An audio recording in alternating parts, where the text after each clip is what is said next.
আসসালামু আলাইকুম। অনারা তো যদি জন্টিস হইলে যে হনর জন্টিস অনারা গরুয়া উপায়ে কীভাবে বালা করিবেন তাহলে জন্টিস হইব দইব আর লিভার মধ্যে ওদে ওকে ভাইরাল ফুক জন্টিস ওই দইলে লিভার সিরোসিস হতে পারে। লিভার মধ্যে হয়তো ছোটো ছোটো সেল থাকে, এ সেল নষ্ট হইতে হইতে আস্তে আস্তে পুরা লিভার নষ্ট হয়ে যাবই। লিভার সুস্থ রাখিব বলি ওরে আর জন্টিস ওই দইলে জন্টিসরে বালা করিব বলি ওরে অনারা গরুয়া উপায়ে কীভাবে বালা করিবেন আর চাই এ মাইয়া হইবে কি হইতে চাই এবার গেলা গাছল ধরে রিসার্চ করতে বইলা মাইয়া হওয়া আর এবার হতাগুন আরো শুনি চাই।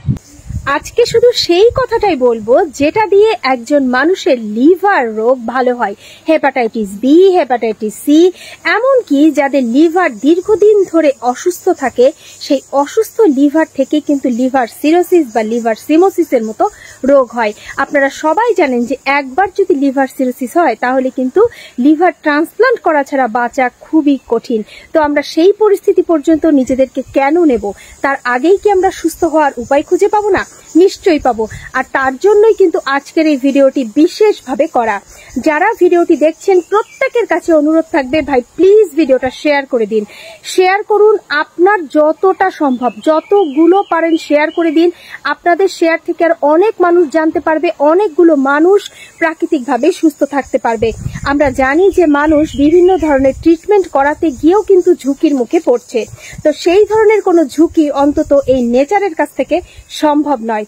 আমরা ন্যাচারাল উপায়ে বা আয়ুর্বেদিক উপায়ে যে ট্রিটমেন্টটা নেব সেখান থেকে আমাদের প্রাণ সংশয় হওয়ার কোনো সম্ভাবনাই নেই। আমি একটা পেঁপে গাছের ছায়ায় দাঁড়িয়ে আছি। এই যে দেখছেন পেঁপে গাছ, এই পেঁপে পাতা দিয়ে আপনার লিভার, আপনার জন্ডিস রোগ, হেপাটাইটিস বি, এই সমস্ত রোগের সমাধান পেয়ে যাবেন। কি করবেন যদি আপনার হেপাটাইটিস বি হয়? যদি আপনার জন্ডিস হয়ে থাকে আপনি কি করবেন?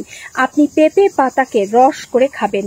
পেঁপে পাতার রস যদি কোনো মানুষ খায় তাহলে তার শরীরে জন্ডিস হওয়ার পরে যে লিভার ক্ষতিগ্রস্ত হয় সেই অবস্থা থেকে সে খুব সহজেই মুক্তি পাবে। জন্ডিসের যে কোনো ধরনের সংক্রমণ হলে, কারো যদি ম্যালেরিয়া হয়ে থাকে, কারো যদি ডেঙ্গু হয়ে থাকে, কারো যদি রক্তের প্লাটিলেট কমে গিয়ে থাকে, আর কোনো মানুষের যদি শরীরে এমনিতেই দুর্বলতা আসে, কোনো মানুষ যদি দীর্ঘদিন ধরে রোগে ভুগে থাকেন তাহলেও তিনি পেঁপে পাতা সেবন করতে পারেন। পেঁপে পাতা কিন্তু যে কোনো রোগে ভোগা শরীরকে শক্তিশালী করে। মোট কথা হলো শক্তিশালী করার কারণটা কি? এর কারণ হচ্ছে এর মধ্যে রয়েছে লিভারকে শক্তিশালী করার ক্ষমতা। এমন এক ধরনের এনজাইম রয়েছে যা লিভারের রোগ থেকে বাঁচাবে এবং যা কিনা আপনার হজম ক্ষমতাকে বহু গুণ বাড়িয়ে দেবে। হজম ক্ষমতা, গ্যাস, অ্যাসিডিটি, বদ হজম থেকেও এটা আপনাকে বাঁচাবে। আর একটা কি, যে কেমোথেরাপি যখন কোনো মানুষ নিয়ে থাকেন সেই কেমোথেরাপির প্রভাব থেকে বাঁচতে আপনি পেঁপে পাতা সেবন করবেন। কেমোথেরাপির যে প্রভাব সেটা কিন্তু মারাত্মক, ত্বকের উপরে, চুলের উপরে তার মারাত্মক প্রভাব। সেই সময়ও আপনি পেঁপে পাতা সেবন করতে পারেন। কোন পেঁপে পাতাগুলো খাবেন, কোনগুলো খাবেন না জেনে নিন।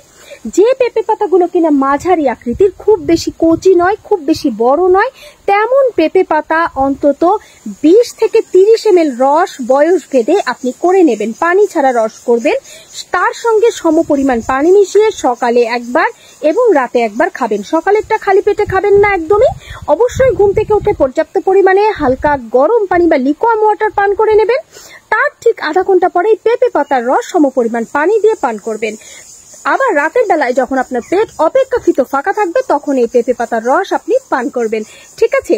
তাহলে আমরা সুস্থ থাকার জন্য নিশ্চয়ই আমরা নেচারের উপর ডিপেন্ড করব, আর এই বিষয়টি আমরা ছড়িয়ে দেব সবার কাছে, যাতে সুস্থতা আসে ঘরে ঘরে।